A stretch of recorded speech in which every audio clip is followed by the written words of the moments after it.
pertama adalah SFA sebagai terlapor, dan yang kedua SFA sebagai yang melaporkan. Nah, kaitannya dengan SFA sebagai pelapor ya, kami mengharapkan agar aparat hukum memproses ya proses kasus tersebut, memproseskan tentu sesuai dengan hukum yang berlaku, apa kesalahannya si terlapor itu kan, karena ini adalah pelapor atau korban adalah kan anak tentu saja harus mendapatkan perlindungan dan juga harus dikawal ya, agar dalam proses ini dia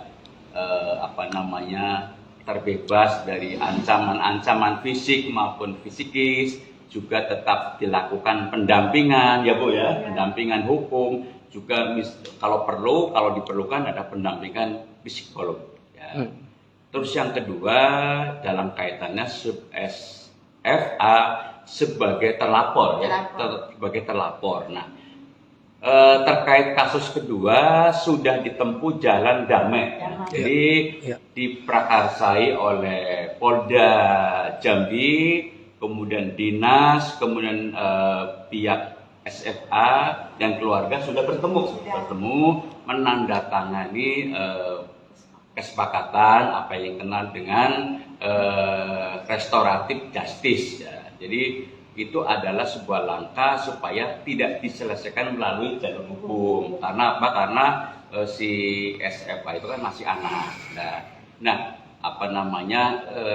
Setelah kasus itu kami juga KPAI tetap mengharapkan agar tetap dikawal Bu ya, dikawal. Artinya kalau orang sudah viral itu biasanya ada dikenal, kemudian juga banyak pertanyaan, ya dikhawatirkan dia akan secara psikologis menghadapi masalah, jadi perlu tetap didampingi, kemudian haknya dia untuk belajar juga tetap berjalan, nggak ada halangan dan sebagainya. Saya kira itu. Pak, sejauh ini ada keluarga maupun SFA menerima ancaman? Saya tidak tahu ya. Tetapi saya berharap itu tidak terjadi karena itu ada anak yang sedang tumbuh dan berkembang gitu.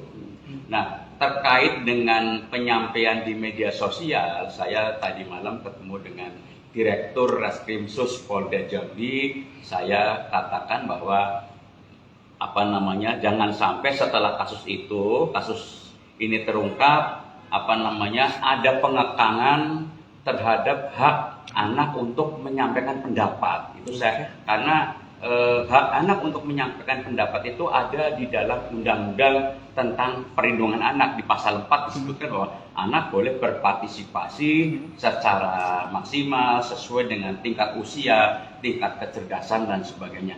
Dan itu disampaikan oleh Pak Direktur Reskrimsus bahwa tidak ada pengekangan baik terhadap SFA maupun kepada anak-anak. Dipersilakan untuk berani menyuarakan pendapatnya melalui media dan media sosial, asal dibarengi dengan rasa tanggung jawab, dengan kesopanan dan sebagainya.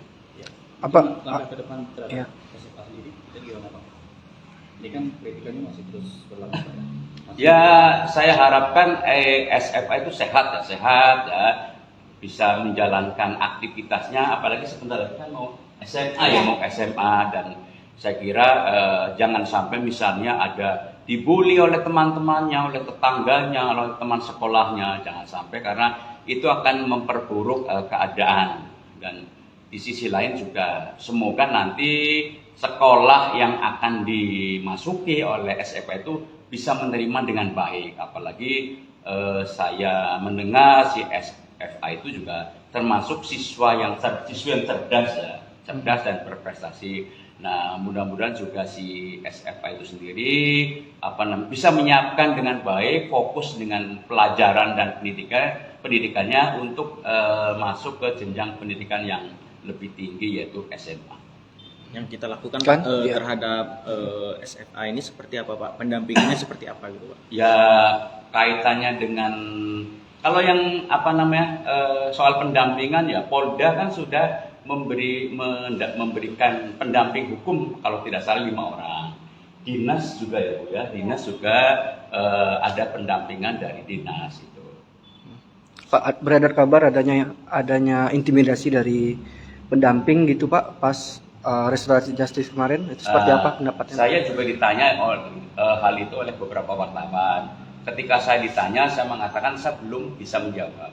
Tetapi saya baru saja minta langsung kepada Ibu Iin ya, tentang hal itu. Tadi beliau mengatakan tidak ada intimidasi.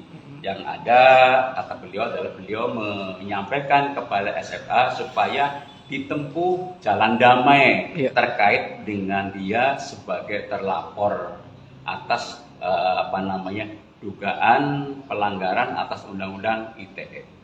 Oke.